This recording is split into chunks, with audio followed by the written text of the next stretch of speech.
Welcome back to CrimsonCast. Galen Clavio joining you. It is Thursday, November 6th. You may be watching or listening to this on Friday the 7th, or maybe even the morning of Saturday. But whenever and however you're watching or listening, hello. Thank you for joining us once again as we preview Indiana's 10th game of the season as they take on the Penn State Nittany Lions in Happy Valley. And it's a big game for Indiana for a number of reasons. And we're going to break it down statistically using the work of Bite-Sized Bison, Taylor Lehman's amazing site, where you can find all of the statistics that we're going to talk about today as the Hoosiers try to go to 10-0 for the second time in program history. Of course, the first time being last year, and try to slay a demon of sorts and pick up a win on the road in Happy Valley, someplace they've never won as a program throughout the entire history of the two schools.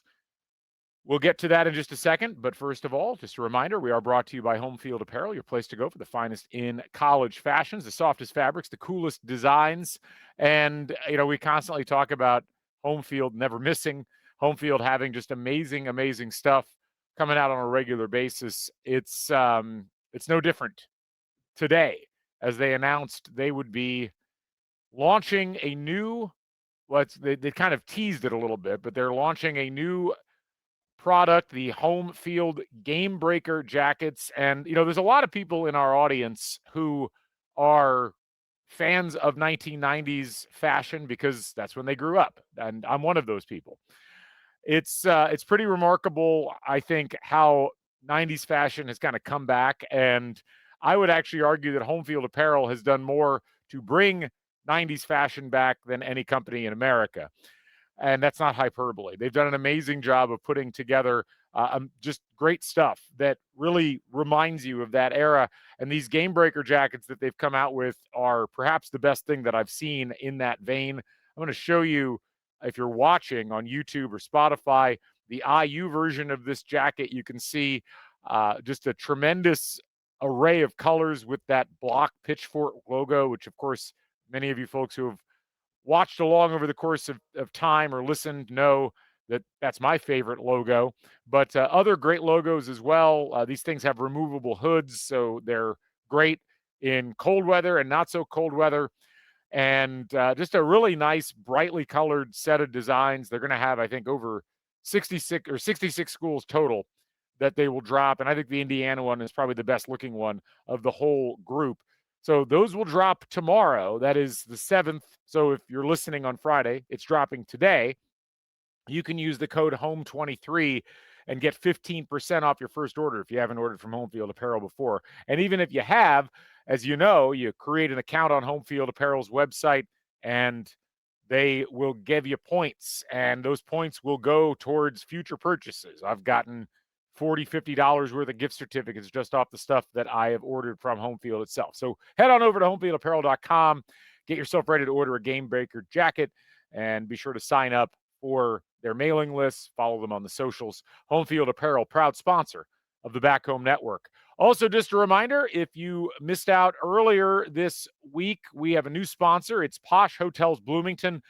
Posh Hotel in Bloomington, a boutique hotel located on Kirkwood Avenue, a beautiful location right there at the corner of Washington and Kirkwood, and the place to go for luxury accommodations. If you're coming into town for graduation, for a football game, for a basketball game, you can go to poshhotelbloomington.com and book a room.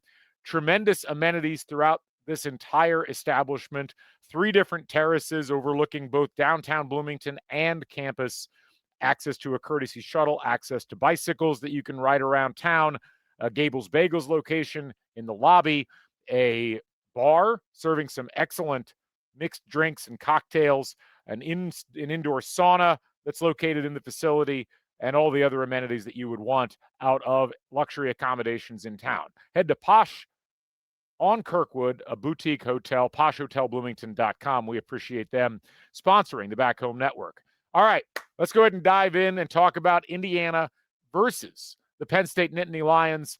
Let's reset things a little bit first. You all know what's going on with Indiana. We talked last week on the preview about how Indiana going into Maryland kind of felt like the Michigan State game last year, where they'd had a nice run of success at home. You worried a little bit about how locked in they would be. They're playing a dangerous opponent, an opponent that had skill position players, a top 40 opponent, according to all the metrics, a team that had struggled a little bit and had some problems executing on offense, but had been very good defensively. And sure enough, for that first quarter, it looked like Indiana was going to struggle in that game. The first couple of possessions offensively did not go well. Fernando Mendoza threw an interception on the first drive of the game. Indiana's defense kept them in it. And then finally, Indiana got untracked offensively. Rough game for the line for IU in terms of interior line push in the running game, but Indiana adapts beautifully, starts running outside, starts using some misdirection, racks up an insane 377 rushing yards en route to a huge victory for the Hoosiers. They win that game, of course, 55-10. And, you know, you look back on that game, and it wasn't a great game for Fernando Mendoza from a statistical perspective. The receivers had a quiet game. Elijah Surratt barely played. He played that first possession, didn't play again. But they get great contributions out of all the running backs. You know, it was Kalon Black for a while, and then it was Roman Hemby, and then it was Kobe Martin. Fernando Mendoza had a couple of designed runs that worked really well. Omar Cooper had a wonderful touchdown catch off of a misdirection route. And then the defense just absolutely manhandled Maryland as the game went along, only allowing really one drive that amounted to anything, and it was the first drive of the second half, and then they clamped down immediately afterwards. They generate 5 turnovers, which equated to the same number of turnovers that they had allowed or that they had given up the entire year Maryland had. And so just a great performance by Indiana, locked in, and we get another week of people talking about how Curt Cignetti and the Hoosiers are out for blood. Curt Cignetti and the Hoosiers just want to crush your soul. I still think it's funny, like this narrative that Indiana's out to crush people's souls and is out to run the score up. They may be out to crush people's souls. It's a very effective way of winning football games. It's what Alabama did for many years. I still reject the idea that Cignetti and the Hoosiers are out there running the score up, because they're just playing better than most of the teams that they're going up against. And as we saw in the Illinois game, as we saw in the UCLA game, as we saw in this Maryland game, I'm not sure how you're running it up when you're just running the ball. If you're passing all over the place, that's a different story. That's not what Indiana did. They threw, I think, one pass to, like, Fernando Mendoza threw one pass in the fourth quarter to get his numbers above 200 yards, and then he left. And Alberto did throw a touchdown pass there towards the tail end. But again, most of that drive was running the ball, and it was largely their rushing attack that led to the yards in the second half. So I think the running, the scores being big, the margins being big has been a nice byproduct of how dominant Indiana's been. I just don't agree with the idea that they're running the score up. Not that it matters one way or the other. And hey, if people think you're running the score up, then maybe they fear you, which is a nice psychological advantage when you're playing football. They take on a Penn State team that has had the patented season from hell. Indiana's had so many seasons from hell, one could have argued that they just resided in hell in terms of football hell, I guess you would call it. Penn State's not used to being there. And you really have to go all the way back to the depths of the sanctions era that they dealt with in the aftermath of Paterno getting fired and the Sandusky scandal. You really have to go back to that period in time to find a season that was as bad as what Penn State is currently enduring. Penn State still does not have a win against a power conference team. Their wins are against Nevada, who's not in a power conference, Florida International, who's not, and Villanova, who's not even in FBS. That's an FCS school. They were in overtime and leading against the Oregon Ducks, who were, I think, third in the country at that point for that game. That was the night of the Iowa game. I remember driving home from Iowa, listening to this game, and it felt for a while like Penn State had rallied and was going to win. And then Oregon ends up scoring in the second overtime, and they end up intercepting Drew Aller, and that was that. Penn State loses 30-24. Disappointing for Penn State, and it was one of those games that should not have ruined their season if they were an otherwise good team. But what ended up happening, of course, after that was a complete just disintegration of what we had come to know Penn State football to be over the course of the last decade. James Franklin had created a really, really, really good program, a solid program, a program that couldn't quite punch at the same weight level as Ohio State year after year, but oftentimes outpunched Michigan at that level and had, crafted a scenario where they could have still gone 11-1. It would have required winning at Ohio State, winning at home versus Indiana. But it was not out of the question because they didn't really have a whole lot of other hyper difficult games on the schedule.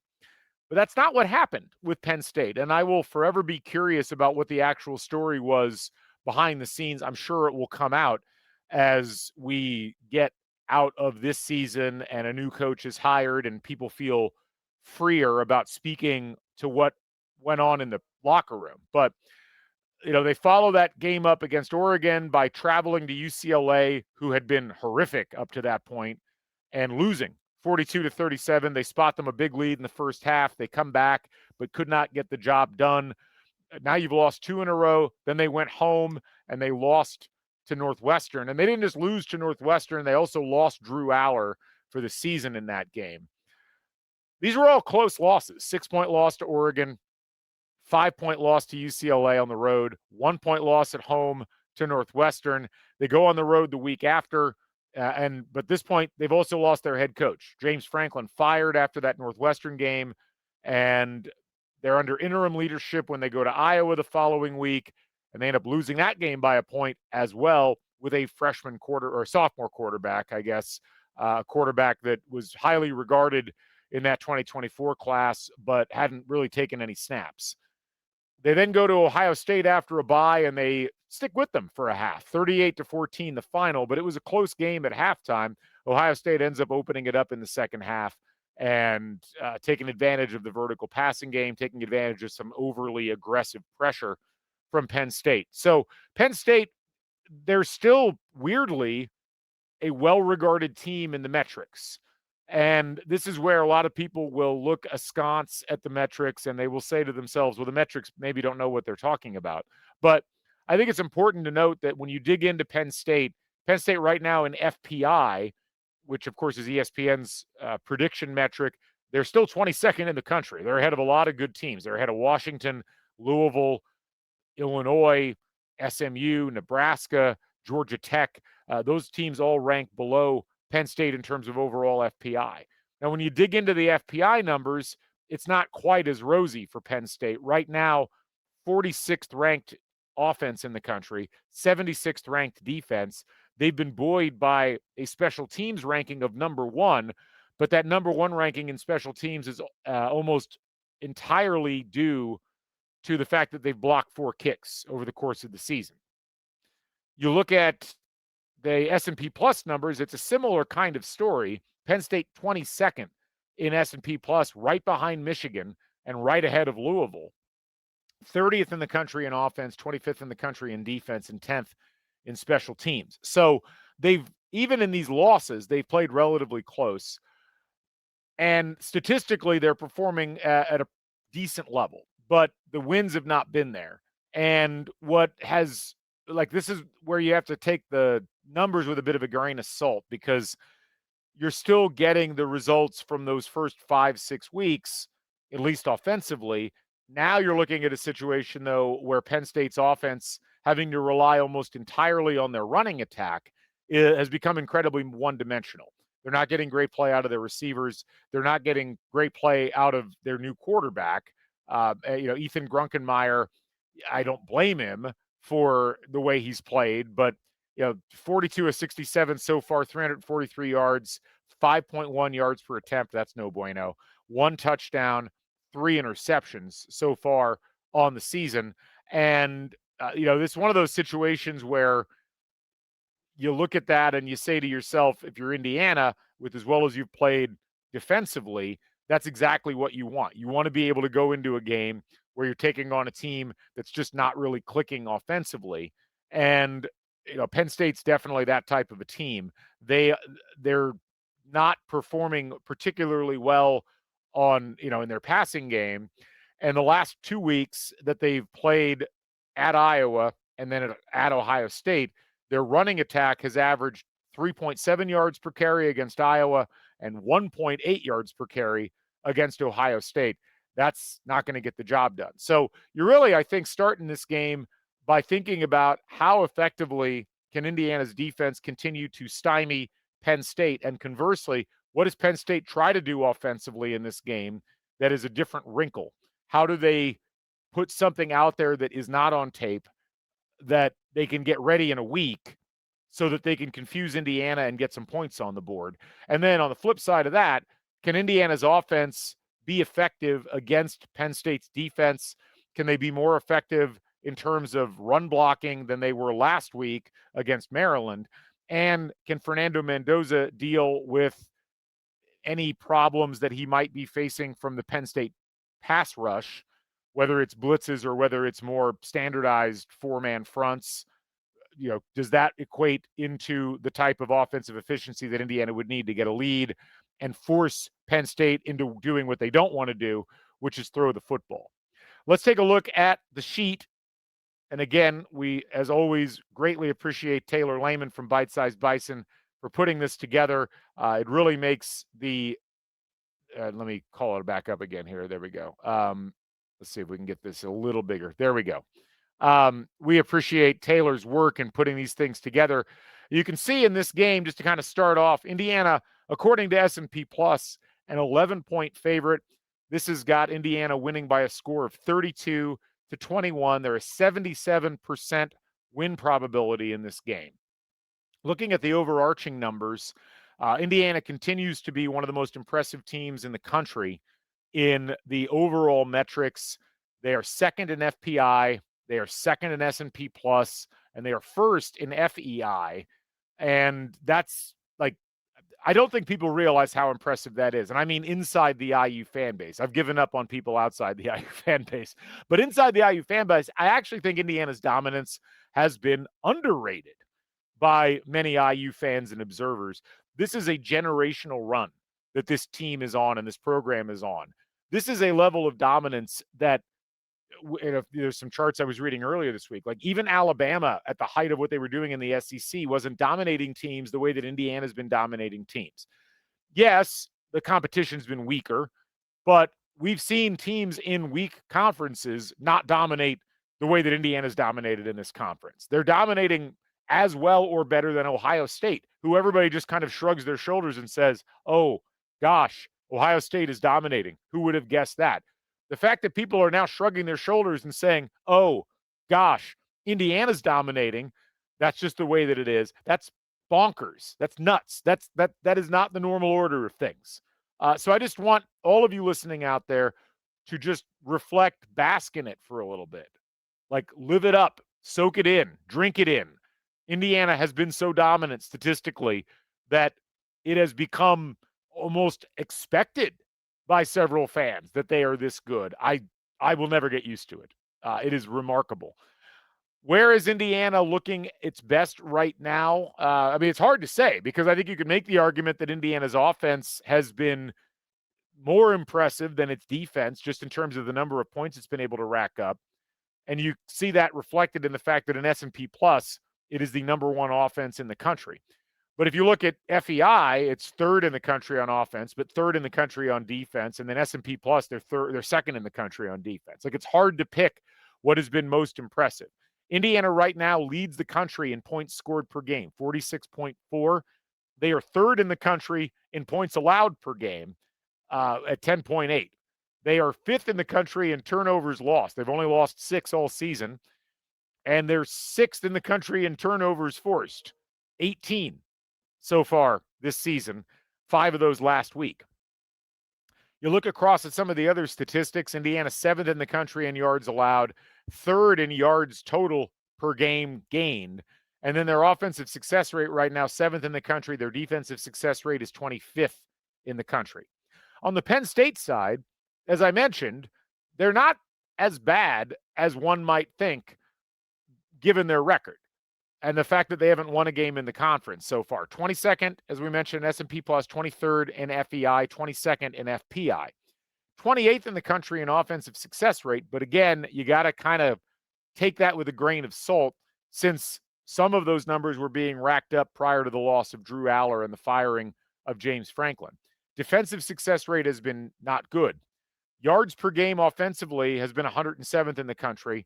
And then yards allowed per game has been 35th in the country. Where they've really stumbled, they haven't forced turnovers. They're only 71st in the country there with 10 turnovers forced. They're not really giving up a ton of points. They're giving up about 22 points per game, but they're not scoring a ton of points either, 31.5 points per game.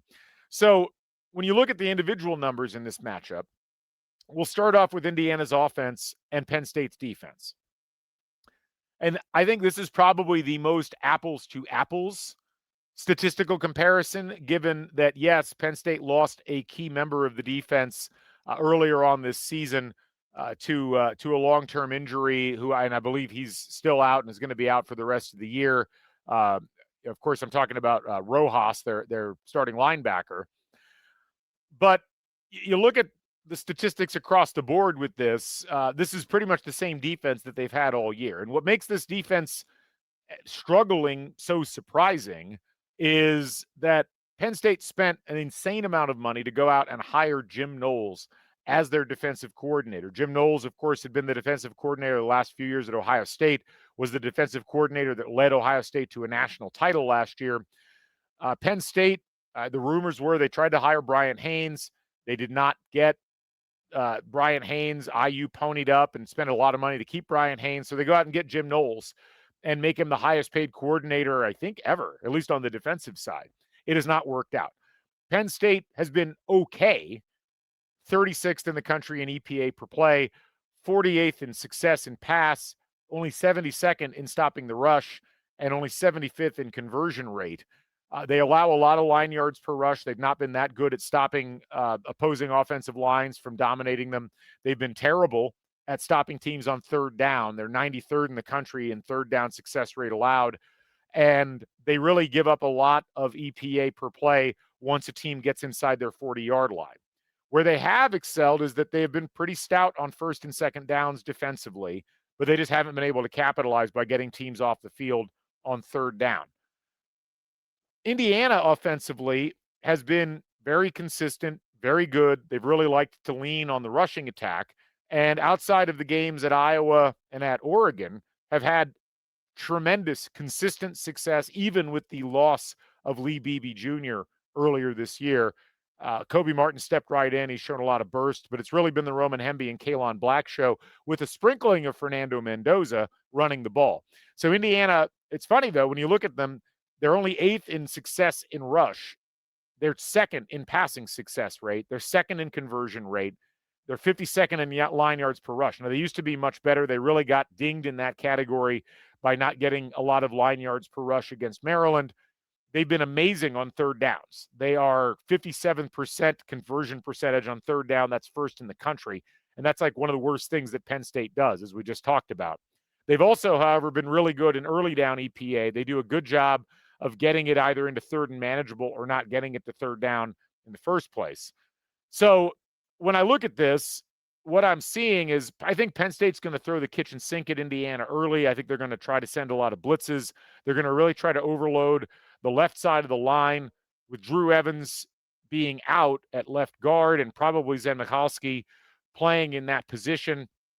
I think they're going to try to exploit what they view as a weakness. You've also got some weaknesses on the right side of the line with Khalil Benson maybe being banged up. He was certainly banged up for a large percentage of that game versus Maryland. Maryland created some havoc defensively on the line. Indiana had to adjust, and I'm curious how Indiana decides to attack this early on.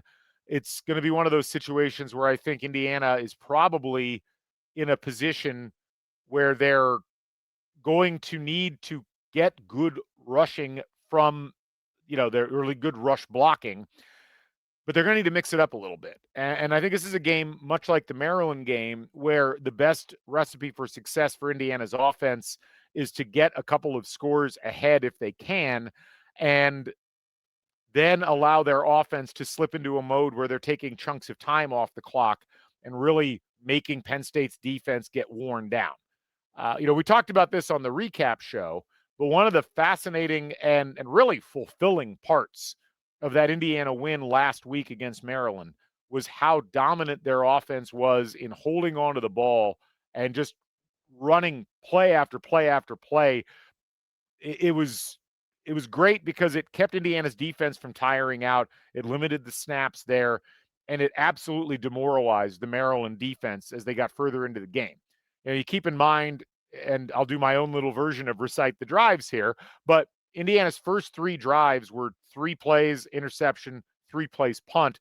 And then that third drive, 13 plays, 93 yards, 6 minutes and 42 seconds, ended in a touchdown. Their next drive, 8 plays, 76 yards, 4 minutes and 25 seconds, ended in a field goal. Their next drive was 9 plays, 84 yards, 4 minutes and 40 seconds, ended in a touchdown. And then their last drive of the half was 10 plays, 43 yards, 2 minutes and 15 seconds, and a field goal that gave them a full 2-possession lead. They led 20-3 at that point. And then they picked right up where they left off with the first drive of the second half, 6 plays, 63 yards, 3 minutes and 7 seconds. And then, of course, the defense in the following 2 drives for Maryland generated a fumble return for a touchdown and a fumble, which led to a quick touchdown, and that was basically that. So I bring all that up because I think it's going to be important for Indiana's offense to do a similar kind of thing this week against a tougher opponent in a tougher place to play, against an offense for Penn State that's not really designed to score a lot of points. So how can Indiana use what they'll have at their disposal? That's going to be a really fascinating question. We didn't know that Elijah Surratt was nursing an injury last week. They pull him out for precautionary reasons after that first drive. I don't know if he'll play. I'll be surprised if they go to him a ton in this game unless he's 100%, because I think Indiana's got plenty of tools available at their disposal where they may not have to really lean on Surratt. It'd be great to have him, but they've shown that they can find other ways to win offensively. But I think if you can get some explosive runs, and Indiana had a bunch of explosive plays in general in that game versus Maryland, that's a great sign because that's been an area that they haven't had a lot in over the course of the season. So can they convert explosive plays into scores, and can they put Penn State in a position where their offense has to do things? Looking at Indiana's defense versus Penn State's offense, again, Indiana's been great at everything except stopping explosive plays, but even that has been more a product of the ratio of total plays that Indiana has run defensively. They just haven't been on the field that much. They haven't run a ton of plays, and they have allowed at least one bust, it feels like, every game. They had two against Old Dominion. They had one against Illinois. They had one against Michigan State. They had one against Oregon. They had a couple against UCLA, and of course they had that one at the beginning of the second half against Maryland last week. So limiting that feels like a big thing for Indiana. But I just think in general, this feels like one of those games where Indiana might be able to feast because they can bring an extra player up against a Penn State passing offense that just really doesn't have it going. And they really didn't have it going when Drew Aller was in there, but at least Drew Aller had some background and some history where he could be a game manager. He could make the right throws. I don't know that Grunkenmeyer necessarily has that capacity at this point. He's just too early on in his career. So, does Indiana cheat up a little bit?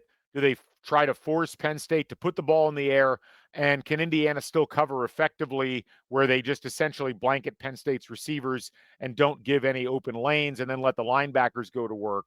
Watching what the linebackers did as Malik Washington struggled to throw, I mean, that's what awaits Grunkenmeyer in the Penn State offense if Indiana's got their defensive setup ready to roll. Penn State, offensively, I think if they're going to have success, it's probably going to come in the running game. And as we talked about, Penn State's running attack really struggled. They only had 55 yards last week, 173 yards against Iowa, which is impressive, frankly. That's better than Indiana did. You look at the individual players running the ball, and the guys to keep an eye on in this one are going to be the two seniors, Katron Allen, who so far on the season has rushed for 5.8 yards a carry, 10 touchdowns, very good in the red zone. And then you've got Nicholas Singleton, who's rushed for a much lower total, about 3.6 yards per carry, 292 yards, but he also has 7 touchdowns on the season. That's where the bulk of their running is going to come from. They've done a little bit with Trevor Pena, their wide receiver, but he's only carried the ball 10 times. They've really clustered all of their running in those two players, in Allen and Singleton. Looking at the receiving game for Penn State right now, like they like to throw the ball to a variety of receivers. It's just they're not getting the ball to a variety of receivers. So the way that the offense is currently set up, you look back at the last 3 games, this even back when Allard was playing for them, only 13 receptions against Northwestern for 137 yards, only 15 receptions for 93 yards against Iowa, only 6.2 yards per reception. That's not good. And then against Ohio State, 19 receptions, 145 yards. That's a bit better. Still only about 7.6 yards per reception. That's not where you want to get to. So looking at the guys that they're throwing to, Devontae Ross, the senior, 8 catches, 23 yards, 23 catches through 8 games for 281 yards. My apologies. 3 touchdowns for him. Kyron Hudson, 20 catches, 236 yards and 2 touchdowns. And then Pena, who I mentioned earlier, 232 yards on 26 catches. They also like to throw the ball to their tight ends. Luke Reynolds with 21 catches and Khalil Dinkins with 10 catches. That's more or less the primary targets. They do like to hit Singleton out of the backfield a little bit as well. So I look at all of that, and I look at a couple of the other statistical indicators, and I'm kind of left with the following. Both of these teams are in an interesting spot in that Indiana needs this game to kind of put the last big statistical test to bed. Obviously, they've got 2 games left, and both of those games will present their own challenges. But this game being on the road at a place they've never won is its own challenge. And it's a really cheap ticket to get in. I mean, it's the amount of tickets that are available right now is kind of staggering when you think about the fact that at the beginning of the season, this was viewed as maybe one of the 15 most anticipated games in all of college football, given the relative rankings and what was going to be at stake for these 2 teams. But you can get into this game right now, as I'm looking at it, for $21 a ticket in a 110,000 seat stadium. That tells you that demand's dropped through the floor. There's all kinds of weird statistical things going on with this game. I've seen the spread. The spread opened at 10.5. It's jumped all the way to 14.5 on the main books, and I've seen it as high as 16.5 in favor of Indiana. And again, you got to keep in mind that's not necessarily saying Indiana's 16.5 points better than Penn State or 14.5. What it is saying is that the betting market is really leaning towards Indiana in this one. And that's a little bit dangerous for Indiana. I think writing off a team with the level of talent that Penn State has, 10th in the country in aggregate talent ranking evaluation, which obviously doesn't mean a whole lot if the talent's not playing well, but it means that there's a lot of talent out there. The question is, did Penn State shoot their shot at their last big upset last week against Ohio State with the way they played in the first half? Or do they have something left in the tank for Indiana? This would make their season. Imagine if you're Penn State and you are able to knock off Indiana at home. It suddenly puts you in position where you could make a bowl. You'd be 4-5. You'd get your first Big Ten win. You'd have a huge scalp, and it would be one of those things where it's like, hey, see, we still got it. We've proven we're still fighting to our fans. Or is it a situation where Indiana is able to come in and play the clinical, hard-nosed, focused game that we've seen them play in essentially all the other games that they played so far this year? I've gone back and forth on this one, and I go back and forth quite a bit in my thoughts about whether this game makes me nervous because of the talent that Penn State has, because of the fact that it's hard to keep playing at the level that Indiana's been playing at week in, week out. I think to last year, Michigan was a much better team last year than Penn State is this year, but Michigan didn't feel that good coming into that game, and yet Indiana struggled mightily because of the sheer physical mismatch that some of Michigan's players presented in the trenches. Indiana still won that game, but as everybody remembers, that felt like such a tough game. In the midst of it, Indiana really had to grind. So I also think about the fact Indiana's never won in Happy Valley. We've seen Indiana go in there and not pull things off before, but those are ghosts. Those are ghosts. I keep telling myself those are ghosts that you're worried about. That's not necessarily anything that has to do with this team or this season. So when I look at this, I can't help but think Penn State's going to have something in the tank. It's going to be a close game in the first half. I think Indiana could struggle at times to get things going offensively. And I think Penn State's still got a little bit of juice left in them. But I'm going to pick certainly Indiana to win this game because I just think Indiana's got elements at their core that are playing at such a high level and at such a focused level. And they are looking at this game as another chance to prove themselves on a national stage. You know, the fact that they were ranked second in the CFP standings illustrates they're being rewarded for playing so well all season, but they also still have something to prove because a lot of people, including the committee, just feel that Ohio State is better than Indiana is. And I don't know that there's anything that you can do if you're Indiana to change people's minds other than beat Ohio State head to head. But winning at Penn State is absolutely a step along the way towards that very thing. And I think ultimately for the Hoosiers, losing this game really throws a lot of question marks on the season that shouldn't be there. And I think they're all aware of that. And so I think they're going to come in with a great game plan. I think they're going to play with the same level of resolve. I was worried about last week's game and could you get up to play a Maryland team that hasn't been that good? I don't think you have any trouble if you're Indiana getting up for Penn State, given that, this same team 2 years ago, the same program, but certainly not the same team with some members of this team on that roster, made it a game into the fourth quarter against a much better Penn State team. So I'm going to pick Indiana in this one. I'm going to say maybe not covering, but coming close. I'm going to say Indiana wins this game by the score of 31-17. I think a little lower scoring game, and I think Penn State keeps it close. I think it's probably something like maybe Indiana 14-10 at halftime, but I think Indiana has what it takes to pull away in the second half. So I'll be out there. So I hope to see a bunch of you folks out there. Feel free to hit me up on Twitter or just I'll look for you around the stadium. It's been a long time, a quarter century since I was in Happy Valley. Looking forward to joining many of you out there and hopefully seeing the Hoosiers pull it off their first win ever against Penn State in State College.